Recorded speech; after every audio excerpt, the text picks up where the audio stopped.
नमस्कार मैत्रिणींनो, तुम्हा सर्वांना नारळी पौर्णिमेच्या खूप खूप शुभेच्छा. आजच्या दिवशी आमच्याकडे ओल्या खोबऱ्यापासून खूप वेगवेगळ्या प्रकारचे पदार्थ बनवले जातात. जसे नारळी भात, ओल्या खोबऱ्याचे लाडू, ओल्या खोबऱ्याचे कापं, ओल्या खोबऱ्यापासून बनवले जाणारे करंज्या. आज मी आपणास ओल्या खोबऱ्यापासून बनवले जाणारे करंज्या शिकवणार आहे. चला तर आपण पटकन रेसिपी पाहूया. सर्वप्रथम आपण पॅनमध्ये थोडंसं तूप टाकून घेऊया. तूप वितळल्यावर त्यामध्ये खवलेला एक ओलं खोबरं तुपामध्ये चांगलं परतून झाल्यावर 1 वाटी आपण गूळ टाकूया. जर तुम्हाला गोड जास्त आवडत असेल तर 1.5 वाटी तुम्ही टाकू शकता. आता गूळ आणि खोबरं एकजीव होईपर्यंत चांगलं मिसळून घ्या. चांगलं गरम होऊ द्या.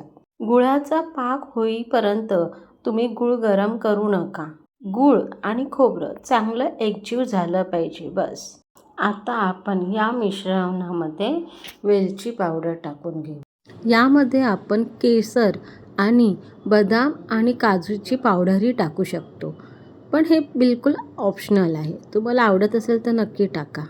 टेस्ट फार छान येते. आणि चांगलं व्यवस्थित ढवळून घेऊया. आता बघा आपल्या या मिश्रणाला खूप छानच कलर आलेला आहे आणि हे आपलं सारण अगदी तयार झालेलं आहे. तुम्ही हा व्हिडिओ कुठून पाहता आहात हे मला नक्की कमेंट करून सांगा. पुऱ्याला मळतो तसे मी पीठ मळून घेतलं आणि पुऱ्या छोट्या छोट्या पुऱ्या केल्या. हे बघा या प्रकारे ह्याची थिकनेस बघा एवढी असली पाहिजे. अशाच गोड आणि पारंपरिक रेसिपीजसाठी तुम्ही माझ्या चॅनलला सबस्क्राईब करा आणि माझ्या व्हिडिओला लाईक व शेअर जरूर करा. तुमच्याकडे जर चिरणं असेल तर चिरणं वापरा. माझ्याकडे पिझ्झा कटर आहे. मी त्याच्या साहाय्याने अशा प्रकारे करंजीचं टोक कापून घेतलं. हे बघा अशी करंजी मस्तपैकी तयार झालेली आहे. आता आपण दुसऱ्या पद्धतीने करंजी करूया.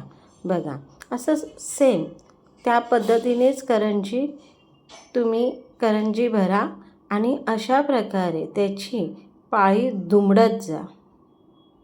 हे बघा खूप सुंदर असा आकार आणि डिझाईन तयार होते. आता आपण ह्या करंज्या तेलामध्ये सोडूया. नारळी पौर्णिमेच्या दुसऱ्या दिवशीच रक्षाबंधन असते, म्हणून मी या करंज्या जास्तच बनवते. माझ्या भावांना ह्या करंज्या खूप आवडतात. मिनिटात सर्व करंज्या मस्त होतात. तेल जास्त गरम करू नका, नाहीतर त्यामुळे करंजी टाकल्या करपून जाईल आणि आतून कच्च्या राहतील. मंद आचेवर तुम्ही या सर्व करंज्या छानपैकी खरपूस तळून घ्या. बघा किती सुंदर रंग आलेला आहे आणि याचं डिझाईनही खूप छान दिसते आहे. माझी आजी वेगवेगळ्या डिझाईनच्या करंज्या करायची. आता मला एवढं जमत नाही, पण मी शिकून तुम्हाला नक्की शिकवेन. चला ओल्या खोबऱ्याच्या करंज्या आपल्या तयार झालेल्या आहेत. रंग पहा किती छान आला आहे. आता आतून पाहूया.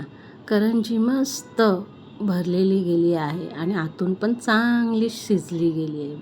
हे बघा परफेक्ट.